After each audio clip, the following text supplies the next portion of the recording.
বিয়ের পর যখন নতুন সংসার শুরু করেছিলাম তখন অনেক ছোটো ছোটো টিপস তোমাদের সাথে শেয়ার করতাম, ভিডিও করতাম, দেখতাম, না অনেক লোক দেখতো, বেশ ভালো লাগতো। ভাবলাম যে এই নতুন মা হয়েছি, তাহলে একটু ছোটো ছোটো কয়েকটা টিপস একটু শেয়ার করি তোমাদের সাথে। তাহলে তোমাদের যারা নতুন মা হচ্ছ বা যারা ধরো মানে অনেক দিন ধরে চেষ্টা করছো মা হওয়ার, বা তাদেরও যত যাদের বেবি আছে তারাও চেষ্টা করছো যাতে সুন্দরভাবে তোমরা সেটা মেনটেন করতে পারো। সেজন্য যদি আমার টিপসগুলো অবশ্যই তোমাদের মানে কাজে লাগে, অবশ্যই তোমরা শেয়ার করতে পারো, লাইক করতে পারো। এবার আজকে যেটা বলবো সেটা হচ্ছে যে ভ্যাকসিন দিলে বাচ্চাদের কি প্রবলেম হয় বা ভ্যাকসিনেশনের পর বাচ্চাদের কি মেনটেন করা উচিত সেটা সম্বন্ধে বলবো। এই ভিডিওটা সেটার জন্যই। আজ আশা করছি এরপর থেকে রোজই কিছু কিছু নিয়ে তোমাদের ভিডিও করব, তোমাদের সাথেও গল্প করতে পারবো, আর তোমাদের কোনো প্রবলেম হলেও তোমরা আমাকে জানাতে পারো।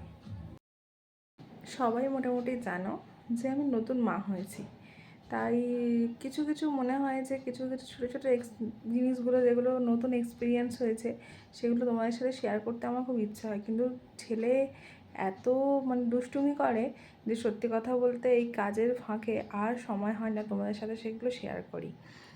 একটা জিনিস কালকে শেয়ার করার মতো ইচ্ছে হলো যে নতুন মায়েদের সাথে একটা শেয়ার করি।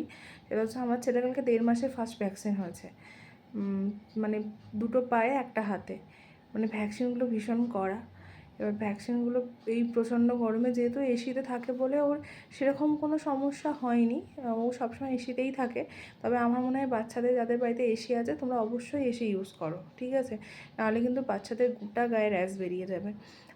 আর একটা কথা হচ্ছে যে কালকে ডাক্তারবাবু আমাকে একটা কথা বলেছিল যে ভ্যাকসিনে তো প্রচণ্ড বাচ্চারা কান্নাকাটি করে। আমিও ভেবেছিলাম আমার ছেলে হয়তো প্রচণ্ড কান্নাকাটি করবে রাত্রিরে বা দিনের বেলা যখন কাঁদছিল আমার বুকটা হু হু করছিল, মানে এত কাঁদছিল যে ধারণার বাইরে।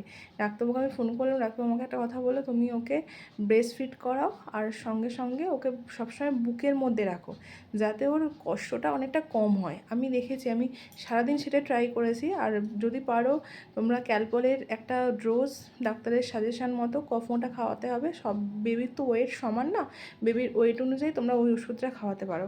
আর থার্মপ জেল কিনে রাখবে অবশ্যই, যে জায়গাগুলো ইঞ্জেকশান হয়েছে সেই জায়গাগুলো অবশ্যই মানে ভালোভাবে লাগিয়ে দেবে।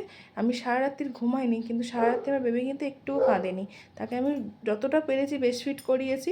আর তার সাথে সাথে তবে হ্যাঁ, ওর একটু অল্প জ্বর এসেছিলো, কারণ সেন্টারের দিদিরা বলেই দিয়েছিলো যে হয়তো জ্বর আসতে পারে।